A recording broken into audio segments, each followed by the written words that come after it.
Here in Texas, I lost many pounds just sweating. So it's good to be back behind the microphone talking to you guys out there. And we invite you into the conversation. Chat is open on the channels that have chat. Today we're going to talk a little bit. We're going to talk a little bit of fun fiction. I'm a big fiction fan. Maybe you guys like to read a little fiction. I've got an author with me, but he's also got a great career as a judge, as an attorney. He's dealt a lot with the topic of religious freedom, and he'll explain some of that to you. But we're we're gonna have a good conversation. So, see you guys out there. Welcome. Be a part of the conversation. My guest is Judge Roy Sparkman, and he has a fiction novel called A Pastor's Pit. And we'll talk a little bit about the plot, but we're going to talk a lot about the inspiration. Judge Sparkman, great to have you on Life Today Live. Thank you so much, Randy. I appreciate you having me. Glad to be here. I appreciate your ministry. Well, thank you, sir. Let's hit the book real quick. We'll give people a little quick overview of the Pastor's Pit. My mind goes all sorts of places when I hear that title, but I'll let you fill us in on what you're talking about in this novel. Well, a lot of times we talk about religious liberty, it comes across like it's a statute or a couple of words that we don't really understand the meaning of it. We say, oh yeah, religious liberty, we got to have it. But my goal in writing the book was to try to put it in a context of an everyday story that people could understand and they could relate to. I do believe that our pastors are under attack, and I think the attack is going to get worse. And so what I did was take a pastor, fictionally, I placed him in Oregon, and he was indicted for what was called religious hate speech. He was preaching the Bible, and he was preaching about salvation and that it was through faith in Christ, and that no religion can save you, whether it's Baptist, Methodist, Muslim, or any other religion. It's that relationship that saves you. And so some Muslims took offense to it and said he told us that we were going to hell. And so the district attorney indicts him for religious hate speech. And then his best friend from high school is a Texas lawyer. Got to get a little Texas in there, and he defends him in the case all the way up through the U.S. Supreme Court. And so part of the purpose was to try to let people know how tenuous the threat is. There are about, the last time I checked, 47 states that have hate speech statutes. And we all are in favor of hate speech statutes. We don't want anybody to be saying hate speech, right? But when you put in the word religion, as I did in the Oregon hate speech statute, typically there will be no definition of what constitutes religious hate speech or who will define what religious hate speech is. And so the question comes out of the book, do pastors in the future have to have district attorneys and judges say, oh, this is okay? My Bible may say that marriage is between a man and a woman, but if I say that, am I committing religious hate speech against other groups that may have a different perspective? And so I wanted to try to present that in a way that would be easy to follow, take it close enough to some realistic facts that people could relate to it, but then try to draw them into this. The impact is not just on one person. The impact is on pastor, his wife, his kids, his church, the kids from his church that go to high school, all of that. So I was just trying to make it in an everyday story that people could understand and relate to. Sadly, that doesn't sound like fiction. I mean, it's not that far. Just for background, you were a district judge. You've been a lawyer. What other functions have you had, real quick, just so people get a little idea? Yeah, let me give you a little background on how I got to this point. As a practicing lawyer, my pastor was going through scripture, and he was preaching on homosexuality, and he was given some books from the children's section of our public library that pushed the same-sex agenda. Like, I think one of them was Heather Has Two Mommies. Mm-hmm. And he preached and said those books should not be pushed out in front of the children's section. They should be behind a counter. So he encouraged the city council to pass an ordinance that would require them to be put behind the counter instead of pushed out front. And the city council did that. And subsequently, an ACLU lawyer filed a lawsuit to try to have that ordinance declared unconstitutional. And I was the lawyer that went with my pastor in his deposition and in his hearing then subsequently. And as I went through that process, I thought, well, this time he's just a witness. But what if next time he's on the receiving end of this attack? Right. And so that began the progressive thought of where this might lead. And then over the years, We've seen how in schools those hostile to religious liberty would go to the courts and say, courts, make them stop prayer in school. Court, make them stop. The Gideons stopped passing out Bibles, so they attacked it in school. Then they went to the county square and said, courts, make them stop putting up the 12 commandments. Don't let them put up Christmas nativity scenes. And then they went to businesses where they would say you can or can't do certain things. And so for me, the next regular progressive step is let's go after the pastors. Because I believe if they think they can silence the pastors, then they will have gone a long way from changing our culture, changing the way people act and the way people view religious liberty. So that's a little the progressive step. Yeah, I don't think we're that far from that. I mean, with the COVID thing, we're seeing it all over Canada. And a lot of times Canada is a little bit of a harbinger for where the United States is going. But we've also seen it. I mean, I know a pastor that got arrested for singing in a parking lot during COVID. And that was a different law being used to go after pastors. But there is, well, it just feels like we're really on a fine line here. I want to disagree with you real quick. And I want your take on this. You said we don't want hate speech, but isn't hate speech free speech?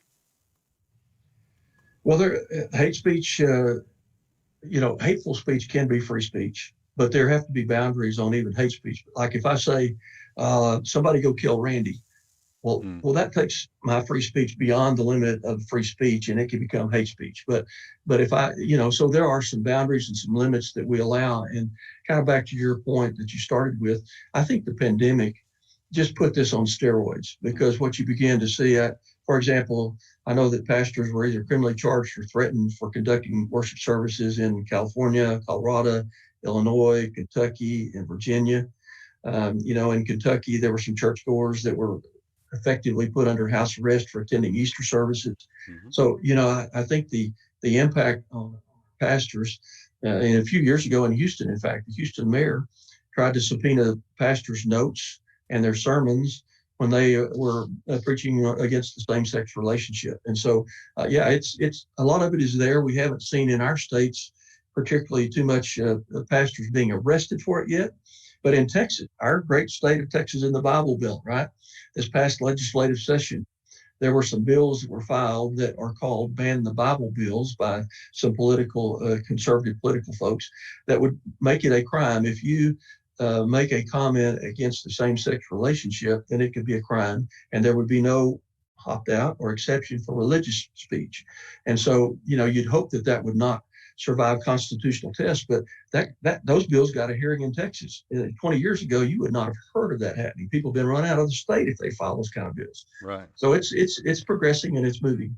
On the speech thing, I totally hear you and accept your point on encouraging violence against someone, but that to me seems like it's miles away from saying something's wrong.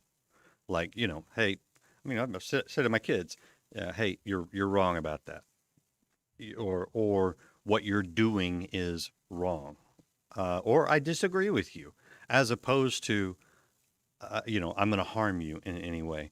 Is there, from a legal standpoint, is there any differentiation between saying something is wrong, saying an action is wrong, or even saying that a person is bad? I don't advocate that, but to say, that guy's an idiot or whatever, or that guy's psychotic, even things that are, you get into libel or slander, I guess, verbally.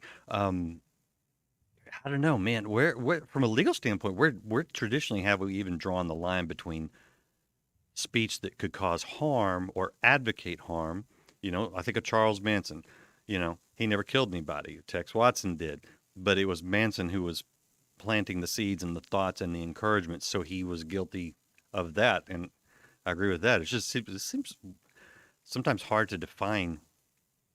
It is. Typically what you found, the hate speech statutes are centered around what are viewed as certain protected classes, like race. I can't say hateful things about a person of a different race because of their race. That's viewed as being hateful. Yeah, age. There are protected categories in age. So there are statutes. For the most part, these protected speeches are the speeches that fit under hate category come from statutes, and it's around those Hmm. protected areas of race, sex, age, those kinds of discriminatory areas that we have held. But for the most part, speech that you disagree with is not considered hate speech. So we do have both of those are constitutional provisions for free speech as well as religious liberty. And so, but guess who gets to decide what fits under those protections? It's the U.S. Supreme Court, right? Hmm. I mean, the U.S. Supreme Court said in one instance, no. Um, the Native American Indians that wanted to smoke peyote, that doesn't fit under religious liberty. And on the other hand, there have been areas of free speech, that where you yell fire in the theater, that's doesn't fit free speech. So the Supreme Court gets to define all those boundaries. Just because you disagree with someone should not be hateful speech, but it is categorized statutorily frequently. Yeah, and it seems to me it's inconsistently applied. I mean, I watched a lot of live streaming last year, literally people in the streets during the BLM protests, and I heard you hear awful, awful things directed at the police, and it doesn't matter if it's a man or a woman in uniform. It doesn't matter if they're, what tone their skin is, what their ethnicity is. There was just all sorts of really, really awful speech, and I'm going, how can you, go after, I don't know, a pastor for preaching the Bible who says that a certain action is wrong, but not go after all these people in the streets that are advocating, in a lot of cases, advocating violence, but definitely, you know, I know you've seen it. I don't know. Where do you think we're going with this as a country? Well, I think we're beginning to see the division become even greater as a country. Between those that will support the kinds of things that you were just talking about, and those of us that say, I want speech to be protected, I want my religious liberty to be protected, but being almost to the point of where you're committing crimes against people, committing crimes against property, Hmm. there's a line there that should not be crossed. And I think as law-abiding people, as people of faith, we've always recognized, I believe, where those lines are. But now part of society is trying to teach us what was once right is now wrong, and what was wrong is now right. And I can't defend those or identify with those. I'm just of a totally different mindset. I believe that the people have the right to free speech, and they can show up and use their right of free speech to protest. And I think that's fine. We've allowed that. But I think that crosses the line. And I think that represents a little bit of a public attitude shift that we've seen over the last few years that I don't think is a good thing. Yeah, and I think a lot of it's tied to our education system because a lot of the people saying these things are younger generations and those who are, you know, have been in a school system that seems to be heading in the wrong direction in a lot of ways, in a lot of areas. We're talking to Judge Let me, Roy. let me give you one. Yeah, I was go just ahead. going to tell you Yeah, there's go. one area, since you're mentioning public education, a couple of things that came to my attention recently that I'll just throw these out here, and then you may need to move on. But No, you're good. an Iowa Public School District earlier this year taught transgenderism and homosexuality to students at all grade levels, including preschool, Mm. as part of their curriculum.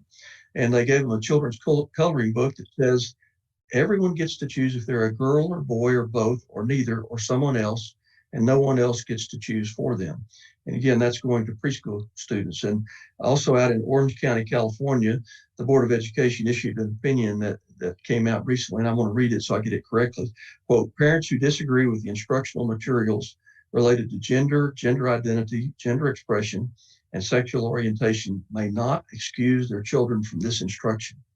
I thought, wow, as a parent, as a I know. grandparent, as a former school board president, that terrifies me. And when I was on the school board, we had a sex education program. We tried to have good boundaries around it and hope we had the right people that were teaching it. But we always provided an opt-out provision for parents. I mean, I can't imagine that you're going to tell parents your kids have to sit there and you cannot opt them out. So I think the attack is coming from lots of directions. But you mentioned public school, and that's one that I'm really concerned about. Well, yeah, and the thing that really gets me is we learned in COVID with this distance learning, the Skype learning, Zoom learning, that teachers have in the past, I don't know how widespread this is, but they have said, and don't tell your parents we're teaching you this. That sends me through the roof. Yeah, I think parents have to be so careful these days and so aggressive in the mindset of I need to protect my kids and be sure I know and understand what my kids are being taught. And they may say I can't opt out, but I've got an opt out. I can take my kids to another school, right? Mhm. I can put them in a private school. I can homeschool them. I can take them to a different school. So I think this is one of the areas that we're going to see is in this area as it relates to kids. We're going to try to get the kids' minds early so that over a period of time we're going to have them converted to our view. Yep. And I think that's a great opportunity for churches to support private schools, start private schools, and for people that can't afford the private schools, to organize scholarships for kids, for those who don't have the money to put kids in a private school. I see that actually as a huge opportunity to raise kids right. And you know what? Quit wasting all this time on critical race theory that teaches you to hate your neighbor, on boys can be girls and girls can be boys, because that's not even scientifically sound, and focus on, you know, the math and engineering and the things that will actually help people when they grow up. And we could have a whole generation of a lot smarter kids than what they're doing in a lot of the public schools. Not all of them. I don't want to brand them. Right. We're talking to Judge Roy Sparkman. I wanted to show you his book. It's called The Pastor's Pit. It's a fiction book, but it takes a lot of these issues that we're discussing today and puts them into a novel. And unfortunately, I hope that this is just fiction. I hope this is not what certain churches would call a prophetic book. Since because I know you didn't even write this, yesterday, but a lot of the things that we saw during COVID, and I guess a lot of us thought that the harshest things, basically a pastor being put in jail, would probably happen over the homosexual issue or the gender switching issue, one of those things. That seems like the natural place where we got a head on disagreement. And then comes COVID, and you've got people being, losing their jobs for not going along with the World Health Organization. Of course, social media is shutting people down for saying, hey, take this and it'll help you. It's like, oh, that's not sanctioned. But what were you surprised during all the COVID stuff of all the censoring of people, the people being, I don't want to say persecuted because I don't think we're that far, but certainly harassed, jobs lost, the mockery, just for suggesting, hey, maybe this did come from a lab in Wuhan. A year ago you were mocked and shamed. What did you think during all that? Well, as I said earlier, I think a lot of these things that we have held as special values over the years, when the pandemic hit, I mean, it just exploded. And I think that for most of us, we were very surprised at A, how extensive it went, and B, how rapidly it went. Yeah. And one of the things that I think surprised me as a lawyer, former judge, was I'm trying not to be overly critical of the Chief Justice of the Supreme Court, but it seemed like for a while there was the belief that there was some exception to these constitutional rights that were overridden by the pandemic. Mm-hmm. And I really sat there and thought, well, how are you reaching this conclusion from a legal perspective that gives these mayors and these governors and everybody sudden authority to just shut everything down and to take it? And and I think there was a little bit of tension sometimes that I heard between people that said, well, the Bible says that you're supposed to obey the government, and those that say, well, there is a line that gets drawn there. If I'm supposed to be true and speak for God, and you guys are telling me I can't do that.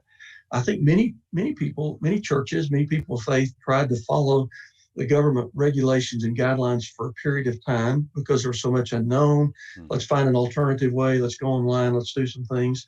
You saw people having them in the parking lots at different places, outdoor services, and the people were in their cars. I think people tried to do that, but when they began to see you can open the casino, but you can't open your church, and you can open all, I think many people began to say, okay, that's enough. That's just too much. So I was surprised. The book was actually written for the most part before the pandemic. I mean, it took me a while to get it written and then out, but so it was written before the pandemic, but the pandemic has just put it on steroids and exploded it in a way that I really didn't envision it at the time. I don't think any of us saw all that coming. I remember when we started, it was like, oh, we're going to flatten the curve. This will take a few weeks, you know. Right. And here we are still dealing with stuff, especially in certain states, and you know, it's okay. So here's the $1 million question, Judge Sparkman, as a Christian, as someone who values freedom for everyone, what do we do? What do we do about all this? Well, I think that is the great question, Randy, and I'm going to listen to your answer here in a minute too. Okay, but I think that there are several things. One of the things that I would want to encourage is to remember, don't lose hope. I mean, I think a lot of times we begin to think that, oh, my hope is in this president, my hope is in this political party, my hope is in this elected official, my hope is in a lot of other things. But our hope is in our faith in Christ, and I think we forget that. Paul wrote in Romans, "May the God of hope fill you with all joy and peace." And the psalmist David wrote, "As for me, I will always have hope. I will praise you more and more." So one of the things I would say is, don't get caught up in this so that you feel like you are without hope. We are a people of hope, so don't lose that. The second thing that I would say is, one of the purposes of the book of Pastor's Pit was to create some awareness of what is happening around us. So work to be aware of what's going on around us as it relates to our religious liberties and these things that are important to us. You need to pay attention to what our politicians are saying, what they're doing. You need to be paying attention in elections. I think we can encourage people to run that have a emphasis on religious liberty and support those things, free speech, religious liberty. Encourage them in their political run. We can give money. We can't afford money. We can become active in their campaigns. We can check to find out what their positions are, and I think we can encourage them. One of the reasons I would say that is, from a legal standpoint, I think I've seen a paradigm shift over the years from a legal standpoint in this arena. When it started out, it was those that were hostile to our religious liberties that would go to the Supreme Court, and say, "Court, make them stop the prayers. Court, make them stop the Ten Commandments. Court, make them stop in this business." But now it has kind of shifted to where it is the legislative bodies, whether it's a mayor, a governor, or National Congress, like National Congress passed the Equality Act, that would, talks about same-sex relationships, and that there is no exception for religion for speaking against that. So now it's moved into that arena, and I think what that does is, it means if you're trying to replace Supreme Court justices where this started, that's a long, hard journey to try to do.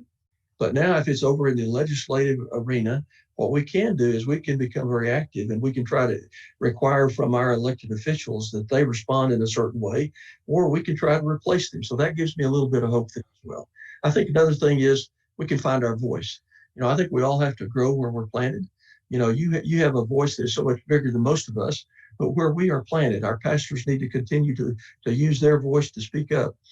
Our members in the pew, they need to speak up. If we're given a different avenue, we just need to speak. So we need to grow where we're planted. So I think those are some of the things that I would suggest. Yeah, I'd love to see Christians start showing up at school board meetings in force, not to cause problems, but to be involved. All right, I have one more question for you. Since I have a judge, a lawyer on with me, you don't have to answer this question, but I'm asking you the best way to break the law, and by that I mean, if I'm a pastor, I'm whatever, and we're being told to do something that we believe is unconstitutional, so we feel like we at least have the law on our side for now, but is definitely in defiance of God, and we're at the point where I ought to obey God rather than men, because I think that's the ultimate line on how to deal with government. Um, what's okay? I'm asking this question because I see a lot of pastors, and I agree with where they're coming from, but the way they go about it, in my mind, just makes it worse. Whether Yeah. it's holding a service during a pandemic, whether it's standing up against abortion, that's another topic we haven't even talked about, or saying that the whole gender confusion is wrong, or that homosexuality is not scriptural. There's a good way and there's a bad way to do it. But when it comes to breaking the law, is there a better way to be civilly disobedient? Does that make I sense? appreciate you giving me the opportunity to plead the Fifth Amendment and not answer, but I'm going to jump out there a little bit anyway. I think one of the tensions that we as believers and people of faith struggle with is, how do I stand on principle but still demonstrate that God loves the people that I disagree with or that are Yes. taking a different position? Yes.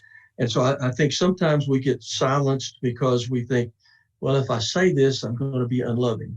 Well, there can be ways that can be loving to disagree, that you don't have to necessarily be disagreeable, as my mom would used to say. Yeah. And so I think there are some lines that we have to be aware of. And in the book, one of the tensions that I tried to work with a little bit was the pastor was given some opportunities that if you'll quit preaching this way, then you'll have certain benefits. You won't have the consequences of some of these things. And so his conscience was trying to deal with, am I going to be true to what God is telling me to do, or am I going to yield to this authority that's telling me not to do this? And so I think one of the things that, I can even kind of look to Christ as our example. There were times where the religious leaders and the political people wanted to crucify him or to do harm to him. And he said, it's not my time yet. And he would avoid that, and he would get away from the punishment at that particular moment. But if you remember in the garden, when his right-hand person whacked off the ear of the person trying to arrest him, he said, oh no, it is my time now. It is my time. And so he gave in to the authority at the time that it was appropriate. And so I think Christ has given us an example that there are times where we say, no, it's not the right time for me to yield to the authority on this point. And there are times when I must yield to the authority on this point. And I think I think a lot of pastors that I was coming across reached the point where they said, okay, government, you have reached too far. Mm-hmm. And they began, not in a hostile way, but they began to say, look, we need to go ahead and exercise our faith and put our faith in God and demonstrate what we're doing. But I also recognize there may be consequences for it.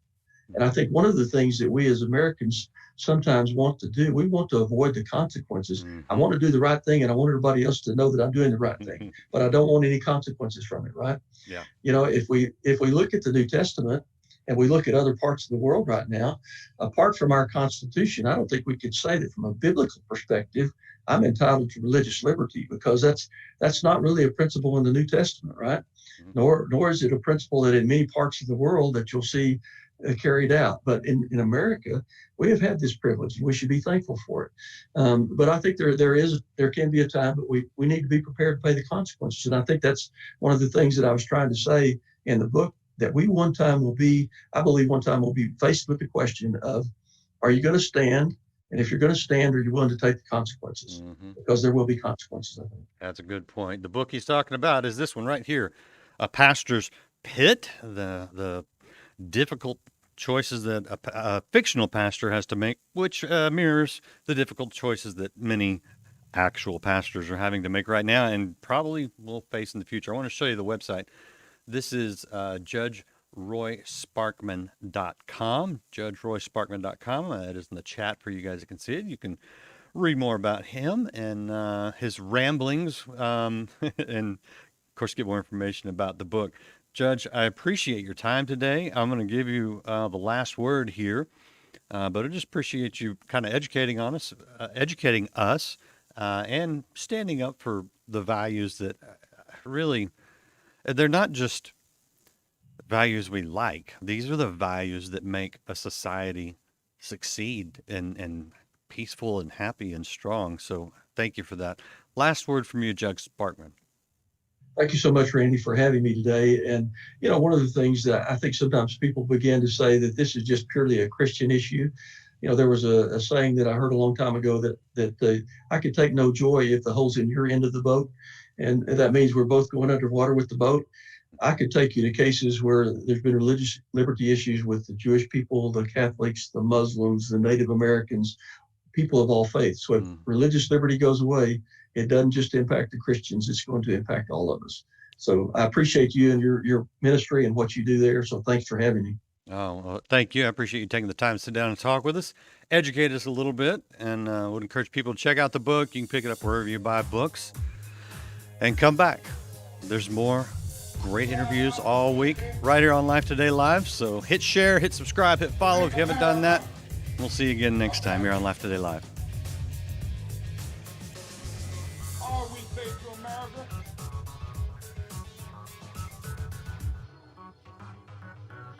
Be true to what you said on paper.